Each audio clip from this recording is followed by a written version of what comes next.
আগামী 20 মে উলুবেড়িয়া লোকসভা কেন্দ্রের পঞ্চম দফায় নির্বাচন অনুষ্ঠিত হবে।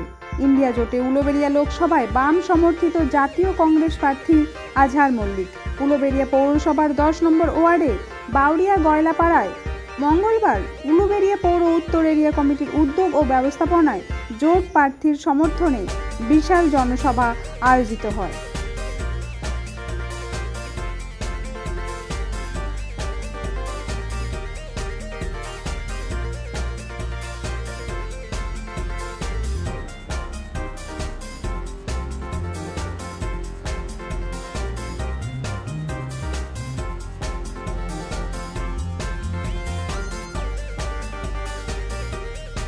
লোকসভা নির্বাচন আমি বলতে পারি ভারতবর্ষের দ্বিতীয় মুক্তি সংগ্রাম।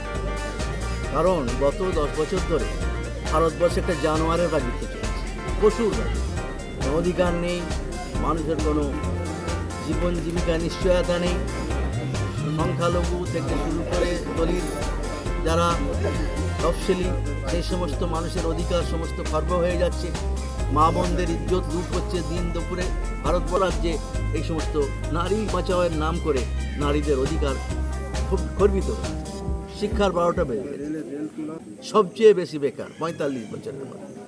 এবং সমস্ত দিক থেকে জিনিসপত্রের দাম আগুন, মানুষ দিন রাত খেটেও সংসার চালাতে পারছে না। এইরকম একটা অবস্থার মধ্যে দাঁড়িয়ে আমরা জানি যে এই ব্যবস্থাকে যদি বদলানো না যায় এবং মোদি যদি আবার ক্ষমতায় আসতে পারে, যেটুকু অধিকার আমাদের বেঁচে আছে সেগুলো শেষ করে দেবে। তাদের লক্ষ্য হচ্ছে ভারতবর্ষের সংবিধানকে ধ্বংস করা। এই সংবিধান বদলে ওরা কী চায়? আমাদের সংবিধান পৃথিবীর মধ্যে শ্রেষ্ঠ সংবিধান।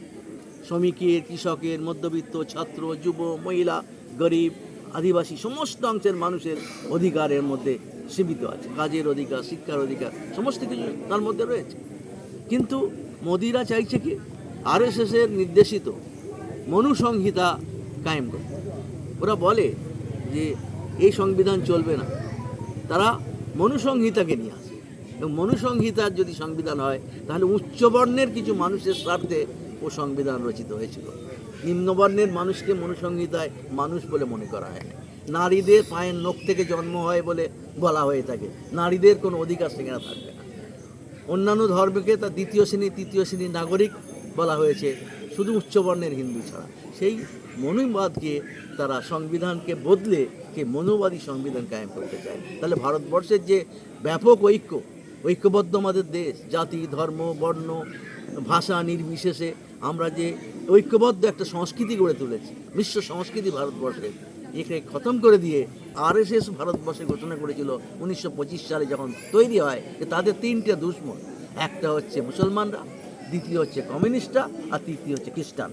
এই তৃতীয় 3টে দুশ্মনকে ধ্বংস করতে না পারলে ভারতবর্ষের হিন্দু রাষ্ট্র কায়েম করা যাবে না। এ তো আরএসএসের লিখিত সংবিধান।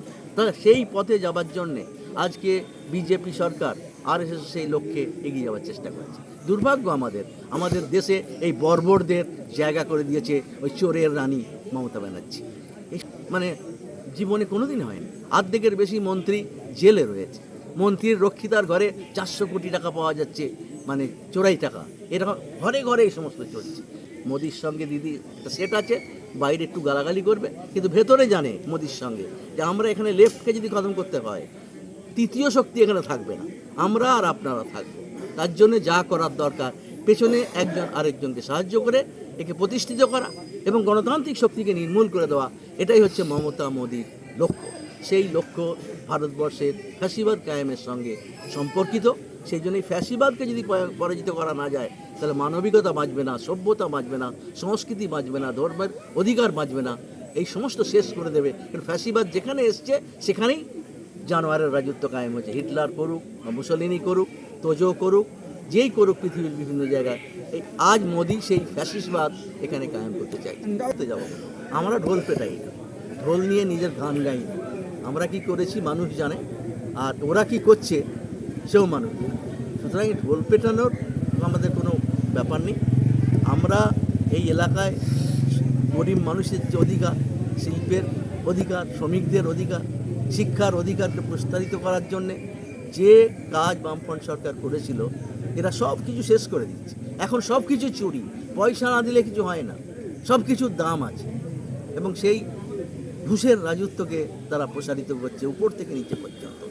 এমনকি এই ব্যবস্থা বদলালেও আমার দুর্ভাগ্য হবে যে এমন চরিত্র খারাপ করে দিচ্ছে কর্মচারীদের, যুব সমাজের, যে তারা পরিবর্তন হলেও তাদের ভালো করতে অনেক মেহনত করতে হবে। তাদের চরিত্র নষ্ট হয়ে গেলে তাকে রেস্টোর করা অত সহজ না। মমতার রাজত্বে আমাদের কর্মচারীদের, আমাদের যুব সমাজের, আমাদের মানুষের চরিত্র নষ্ট হয়ে যাচ্ছে। তারা অন্যায়কে আর অন্যায় মনে করে না, যে কোনো অন্যায় করতে তারা এগিয়ে যাচ্ছে। সেই জন্যে আমরা বলছি এই দুটো রাজ্যের সরকার এবং দিল্লির সরকার, এই দুটো ভারতবর্ষের জনগণের শত্রু। এই দুটো শত্রুকে উৎখাত না করতে পারলে ভারতবর্ষের গণতন্ত্র, স্বাধীনতা নিশ্চিত নয়, সংবিধান নিশ্চিত নয়। এই জন্য এবারে নির্বাচন হচ্ছে সেই সংবিধান রক্ষার লড়াই, স্বাধীনতাকে নতুন করে প্রতিষ্ঠা করার লড়াই এবং ফ্যাসিবাদ কায়েম করার ষড়যন্ত্রকে পরাজিত করার লড়াই। সেটা এটা মামুলি একটা নির্বাচন না। সেই দৃষ্টিভঙ্গিতেই আমরা এই নির্বাচন করি। কোনো সরকারই কৃষকদের খুব ভালো করেনি, কম বেশি, কিন্তু মোদির মতন এত খারাপ কোনো সরকার করে। মোদি হচ্ছে কৃষকদের সবচেয়ে বড় দুশমন এবং বিশ্বাসঘাতক।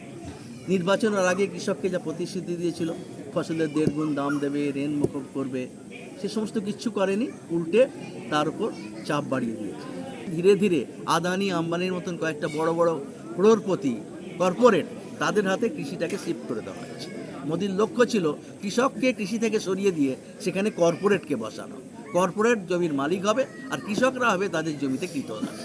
এই নিয়মটাই তারা করতে চাইছে। তার বিরুদ্ধেই আমাদের দেশের কৃষকরা লড়েছিল। 3টে কালাকানুন যদি চালু হতো তাহলে ভারতবর্ষের কৃষক শেষ হয়ে যেত সবাই। এটা কৃষক বুঝেছিল। সেই জন্যই 500